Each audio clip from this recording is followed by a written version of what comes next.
What's up, shoemakers? Hope you guys are doing well. Merry Christmas. It's been a while, but I'm grateful to God for a wonderful, wonderful year. So today, let's talk about the brown alligator Oxfords in calf.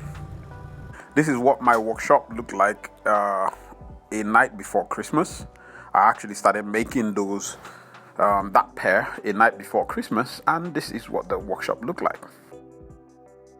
On Christmas morning, I was still at design stage with this pair of shoes, and something happened. Something very, very, very important happened. Somewhere along the line, I decided I was going to make a test shoe out of this design before I actually made the standard pair itself. And I'm grateful to God that I actually took that decision and I stuck to it, because I ran into some problems with the pattern.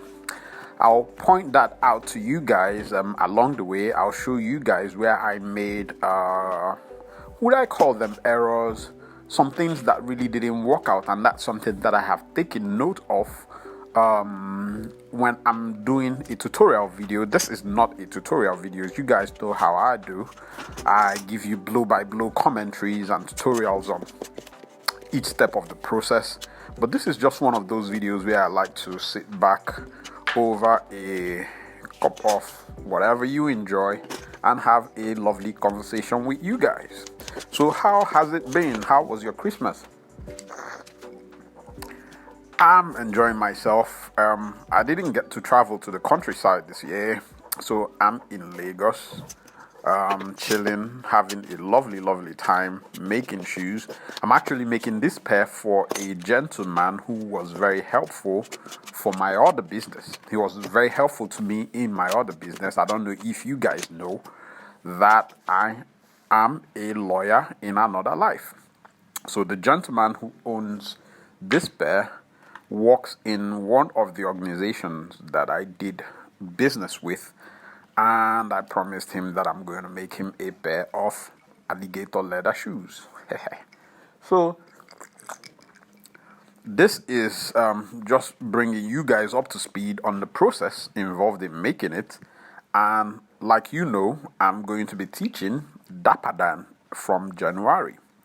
So Dapadan is our shoemaking course where we will deal with Oxfords and Derby shoes.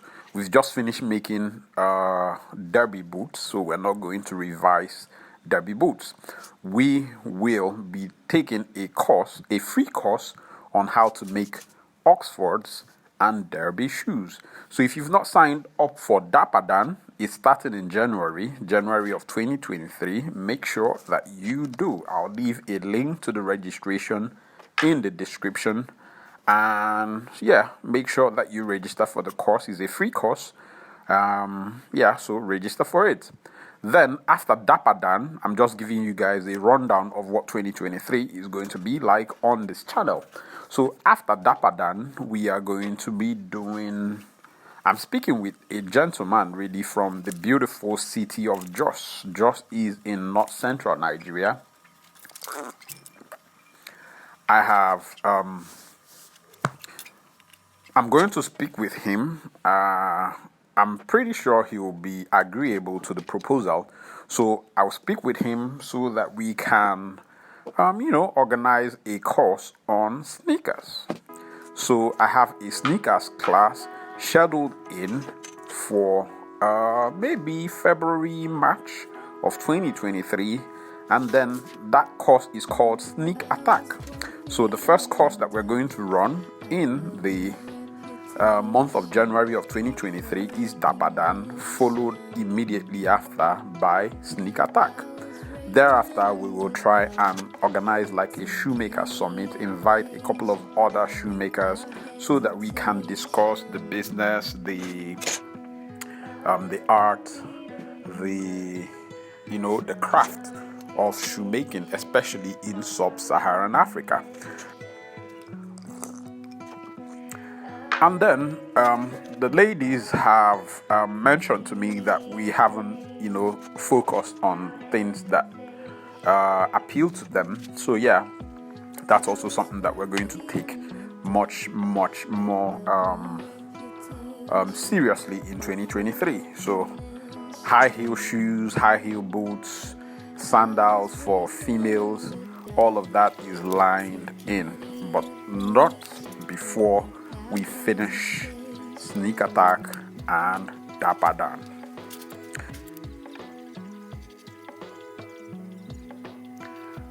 So I mentioned to you guys that there were some issues with this pattern. Now the issue really is relating to the top line. As you can see, the top line is a bit too low. It's a bit too low. I actually had a mental debate while I was creating the pattern for this shoe, and I just decided to let it go, especially since I was going to make a test shoe, and my suspicions were proven by the time I completed the test shoe. So the problem really was that the reason why the top line was that low is because I deviated from my proportional method of creating patterns. So you guys know that I've been singing it like a canary over the past 4-5 months. That every single measurement on my patterns is a proportion of the last length. So I broke that rule on purpose, and I proved that I shouldn't have broken the rule in the first place. So the problem with the top line is that I was supposed to make it 1/8 on each side of the last length, so that by the time I add it up, it will be 1/4. However, I ignored that principle and just eyeballed it, and that way it became too big. In fact, by the time I made the test shoe and put it on the last, I had such a big void that I needed to add to the instep to cover that void.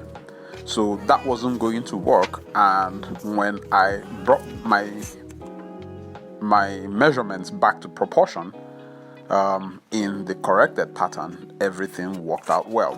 So that's something that those of you who are going to be in the Dapper Dan class are also going to experience. You'd see that for as long as you stick with the proportions of your last length, many errors that you will run into from just eyeballing things can be avoided.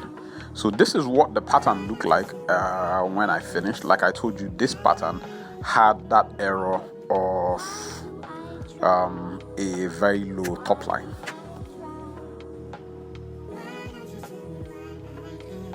So ladies and gentlemen, here is the error that I talked to you about in full glare. So as you can see, there's so much void that can only be covered if you pad up the instep. Now it's not exactly the same last that I made the pattern with, but they are of same and similar proportion. So this test pattern was discarded, and I made a new one with which I made this. And the principles involved in making this pattern is what I'm going to be teaching in the Dapper Dan class. So ladies and gentlemen, this is where the first part of the video of creating the alligator Oxford is going to end. In the next video, I'm going to show you all the steps and procedures used in making this alligator Oxford. Until then, God bless you. Have a lovely, lovely, swell time, and see you in the new year. God bless you.